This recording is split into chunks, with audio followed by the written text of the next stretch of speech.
आज हम लोग स्टार्ट कर रहे हैं कलेक्शन ऑफ डेटा, स्टैटिस्टिक्स का सेकंड चैप्टर। जब हम लोगों ने फर्स्ट चैप्टर किया तो हम लोगों ने क्या बात की थी कि हमारे पास एक सिंगुलर सेंस में डेफिनेशन होती है। वो क्या होती है? कलेक्शन ऑफ डेटा, फिर ऑर्गेनाइजेशन ऑफ डेटा, फिर presentation of data, then analysis and interpretation. ये हमारी सिंगुलर सेंस में स्टैटिस्टिक्स की definition we covered. Now collection of data means how data will be collected. Data collect करने के लिए हमारे पास एक तरह से प्राइमरी डेटा है, एक सेकेंडरी डेटा है। प्राइमरी जो कि फर्स्ट हैंड डेटा है, सेकेंडरी जो कि सेकेंड हैंड है, means it is collected by some other person. Now there are various ways for collecting this data. Primary data को कलेक्ट करने के भी हमारे पास बहुत सारे मेथड्स हैं एंड सेकेंडरी डेटा को भी कलेक्ट करने के we have various methods.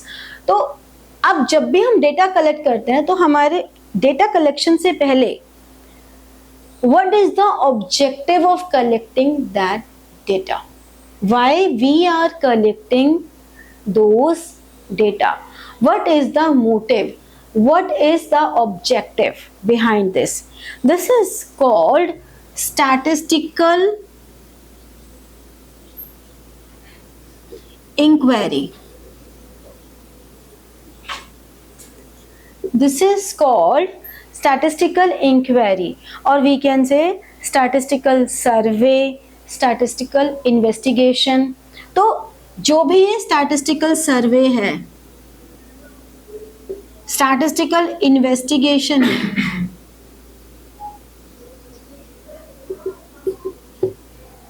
this is all we called, this shows the purpose of collecting data, that why we are collecting. What is our query? Suppose our query is we need to find out how many students, how much percentage of students have taken commerce, science, humanities. So statistical inquiry, so data will be collected on that basis. So the person who is collecting data, that is called investigator. Investigator who does statistical inquiry, जिसके पास statistical inquiry है and wants answer of it, उसको इसका answer चाहिए, ठीक है, उसको इसका answer चाहिए, that is investigator। enumerator, enumerator is who collects data on behalf of investigator। Means suppose I have a statistical query but I cannot go to various places, this is my limitation। So what I do, I appoint some enumerators who do this work for me। Suppose मैंने अपने सब एक एक society एक एक को allot कर दी कि तुम इस सोसाइटी का, तुम इस सोसाइटी का, तुम इस सोसाइटी का कलेक्ट कर लो डेटा। तो उससे क्या हुआ, अगर 50 सोसाइटीज़ हैं तो मैंने 50 लोगों को बोल दिया कि तुम इस सोसाइटी में हो, या मैंने कम एक एक को 2-2 society they the, what ever, मेरे पास जितनी फोर्स है उसके अकॉर्डिंगली, ठीक है। इसीलिए हम कहते हैं, जो स्टैटिस्टिक्स में हम पढ़ते हैं कि ये जो कॉस्टली अफेयर है, हम लोगों ने जब इसके लिमिटेशंस पढ़ी तो हमने कहा this is a costly affair. क्यों कॉस्टली है? कोई हमारे लिए फ्री में तो काम नहीं करेगा ना, हमें उनको पेमेंट करनी होगी, तो एक कॉस्टली अफेयर है डेटा कलेक्शन। तो एन्यूमरेटर जो है वो इंसान है जो इन्वेस्टिगेटर के बिहाफ पे डेटा कलेक्शन के लिए जा रहा है, और फिर जिनसे डेटा कलेक्शन कर रहे हैं रिस्पोंडेंट। कौन है respondents? The ones being inquired।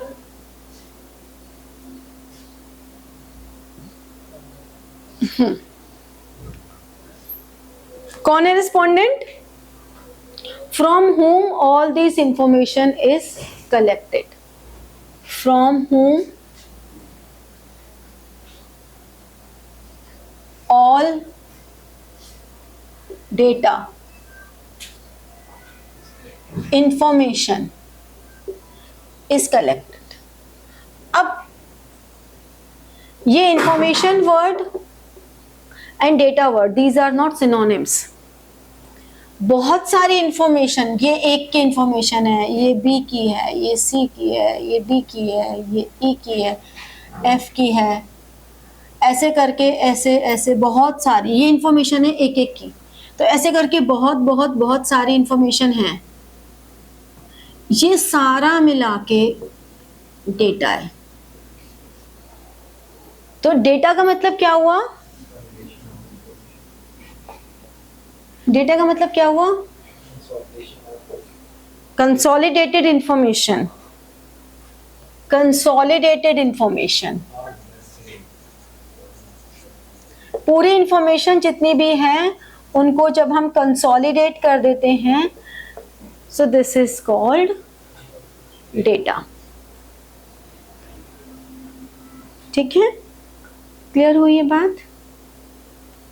तो ये हमारी कुछ बेसिक टर्म्स जो आपको पता होनी चाहिए, जैसे कि इंक्वायरी तुम्हें समझ में आई, this is the question for which research is conducted. इसके लिए हमने रिसर्च कंडक्ट की है। तो ये सारी टर्मिनोलॉजीज हैं जो आपको रेगुलरली अभी हम यूज करेंगे, तो you should know all these terms. ठीक है, क्लियर हुआ? समझ में आया? नोट डाउन करो, फिर आगे करते हैं। देखो, next is sources of data. Sources का मतलब क्या हुआ? From where data is to be collected. ठीक है ना? बट डेटा कलेक्ट करने से पहले हमें प्रॉपर प्लानिंग करनी होती है, इन्वेस्टिगेशन करना होता है, हमारा इंक्वायरी का क्या पर्पस है वो देखना होता है। ठीक है, मीन्स ऐसा नहीं है कि बस उठे, हमने इंक्वायरी सोच ली क्या करनी है कि हमें, और हम उठ के चल पड़े। हमें उसके लिए प्रॉपर एक स्ट्रैटेजी बनानी पड़ेगी। जैसे कि हम क्या स्ट्रैटेजी बनाएंगे कि भाई अच्छा, हमारे पास टोटल कितनी नंबर ऑफ सोसाइटीज़ हैं, कितने नंबर ऑफ डेज हैं, इतने नंबर ऑफ डेज में हमें डेटा कलेक्ट करना है, तो हमें कितने लोगों की ज़रूरत है, एक इंसान कितना डेटा एक दिन में कलेक्ट कर सकता है, तो हमें एक्चुअली में कितने डेज लगेंगे, क्या हमारे पास हैं या नहीं है। नहीं है तो अब हम ज़्यादा रिसोर्स ज़्यादा लगाएं, यानी कि लोग ज़्यादा लगाएं। डेज ज़्यादा है तो हम लोग कम भी लगा सकते हैं। हमें किस तरह का क्वेश्चन बनाना होगा डेटा कलेक्शन के लिए? हमें प्राइमरी सोर्स लेना है, इंटरनल लेना है, एक्सटर्नल लेना है। एक्सटर्नल लेना है तो प्राइमरी लेना है, सेकेंडरी लेना है, सेकेंडरी लेना है तो पब्लिश लेना है, अनपब्लिश लेना है। तो ऐसे करके हमारा पूरा चेन चलेगा। फिर हम जो भी सोर्स चूज करेंगे उसके लिए हम कैसे कलेक्शन करेंगे, तो proper planning strategy we need it. ठीक है, तो डेटा ऐसे नहीं कि उठे और कलेक्ट कर लिया। ये पहला स्टेप है स्टैटिस्टिक्स में कि डेटा कलेक्शन सबसे बड़ी चीज होती है, उसके बाद बाकी सारी चीजें आती हैं। अब बात आती है कि इंटरनल और एक्सटर्नल में क्या डिफरेंस है। तुम्हें नाम से क्या लग रहा है, क्या होगा इंटरनल एंड एक्सटर्नल?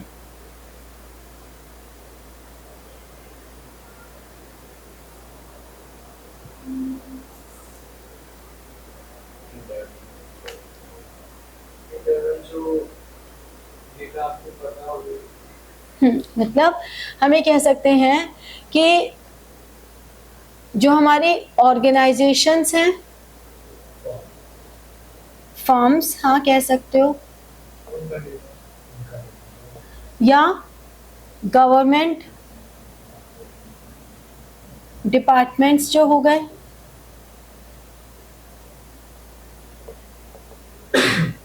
ये भी हमारा इंटरनल। जैसे कि मान लो मैं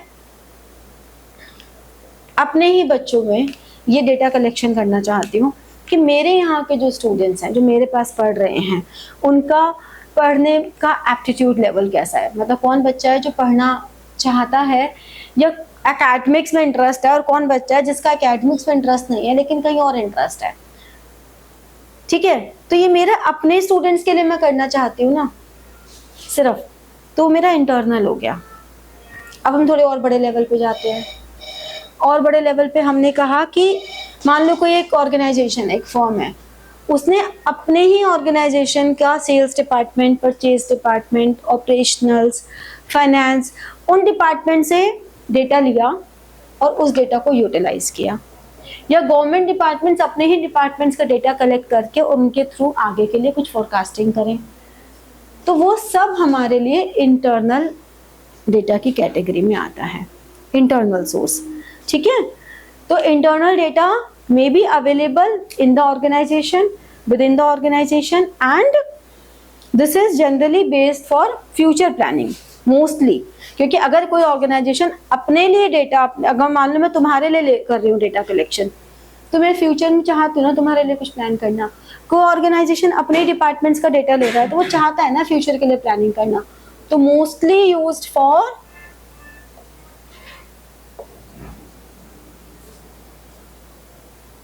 फ्यूचर प्लानिंग।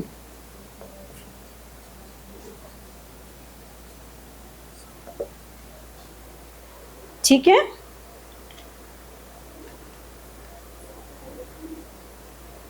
Got it. तो ये हमारा इंटरनल हो गया।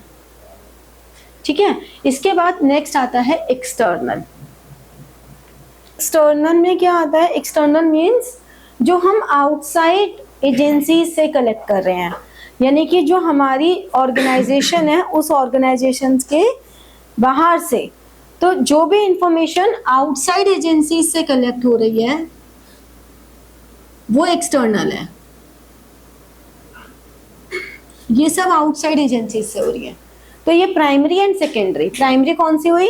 जो कि फर्स्ट हैंड है, फर्स्ट हैंड। और ये सेकेंडरी जो कि ऑलरेडी कलेक्टेड है। तो प्राइमरी सोर्सेस जो फर्स्ट टाइम कलेक्ट हो रहे हैं, सेकेंडरी जो ऑलरेडी कलेक्टेड है, अब हम उन्हें यूटिलाइज कर रहे हैं।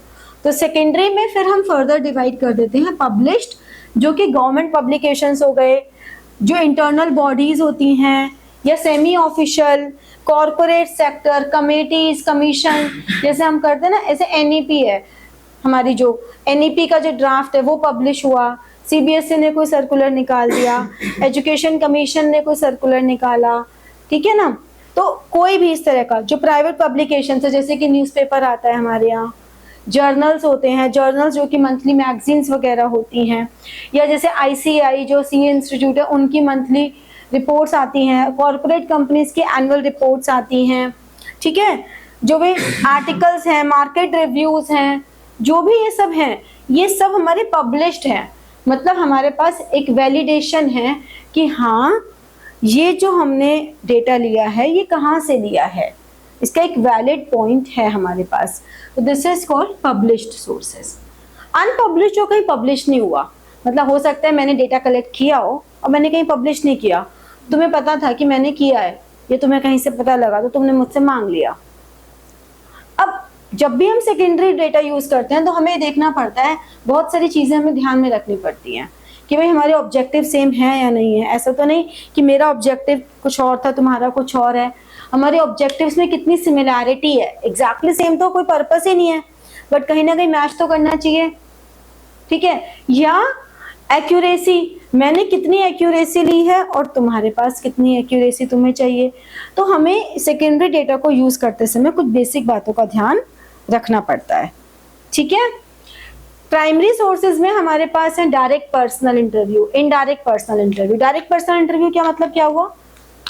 फेस टू फेस हम इंटरव्यू ले रहे हैं डायरेक्ट, या हम ऑन कॉल भी ले रहे हैं अगर, तो ऑन कॉल भी हम डायरेक्ट ले रहे हैं। लेकिन इनडायरेक्ट का मतलब क्या हुआ कि मुझे तुम्हारे बारे में अगर जानना है तो मैं तुम्हारे पेरेंट्स से, तुम्हारे टीचर से, तुम्हारे फ्रेंड्स से, मतलब इनडायरेक्ट, लेकिन मैं उनसे बात कर रही हूँ, तो वो इनडायरेक्ट हो गया।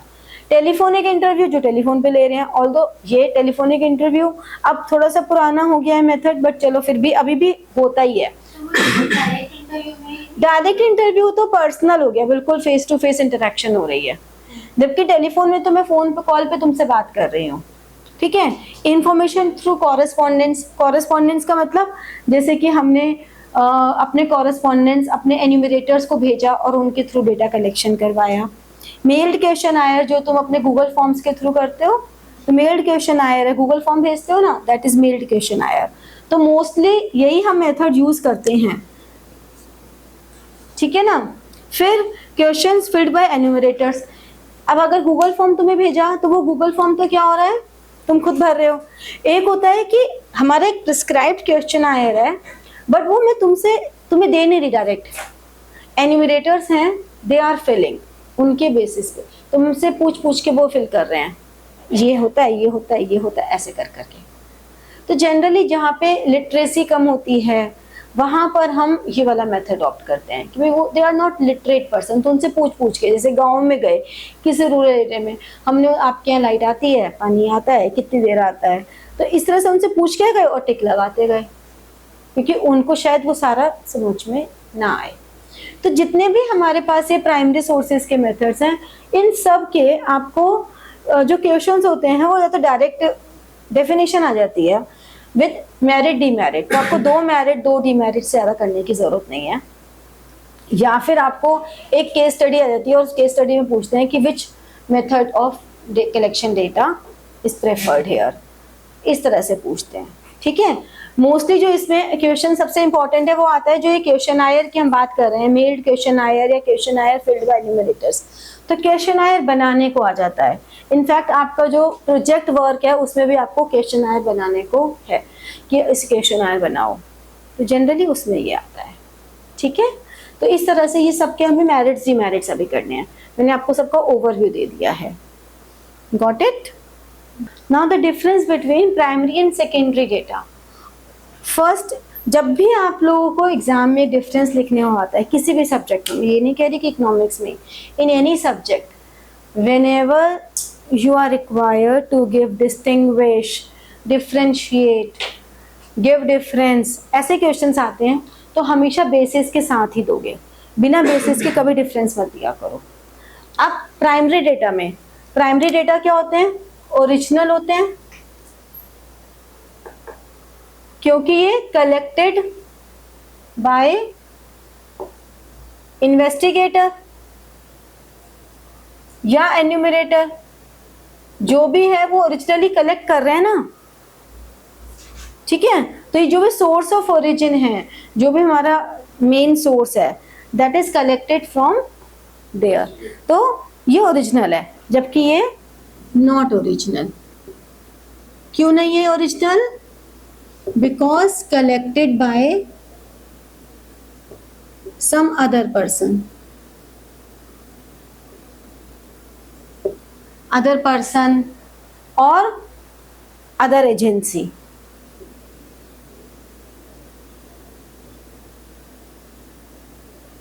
ठीक है। अब अगर हम बात करें टाइम, तो this is more time consuming, very obvious है, आपको पूरा डेटा कलेक्ट करना है तो this is more time consuming, this is less time consuming,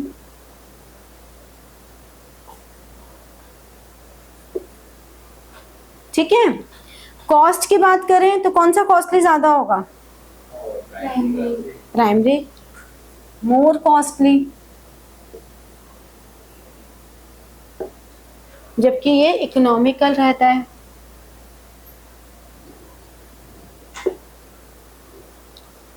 ठीक है। ये कहाँ पे सूटेबल है? जहां पे रिलायबिलिटी, एक्यूरेसी, जहां पे हमें ज्यादा रिलायबिलिटी चाहिए, एक्यूरेसी चाहिए, ठीक है। जो भी हमारा पर्पस है वो बहुत ही स्पेसिफिक है, बहुत ही स्पेसिफिक पर्पस है, समझे। तो अगर ऐसा कुछ है तो primary data is more suitable, but if we required less reliability, accuracy and similar purpose, specific नहीं है, similar purpose है, ठीक है। similar purpose है तो हम कहेंगे कि हम सेकेंडरी डेटा पर रिलाई कर सकते हैं, गॉट इट, क्लियर हुआ ये। तो इस तरह से ये हमारा डिफरेंस आ जाता है। फाइन, नेक्स्ट क्लास में हम लोग प्राइमरी डेटा के डिफरेंट सोर्सेज के मेरिट्स डीमेरिट्स करेंगे, ठीक है।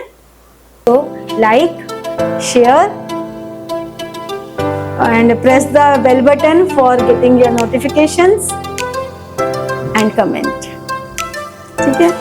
Thank you.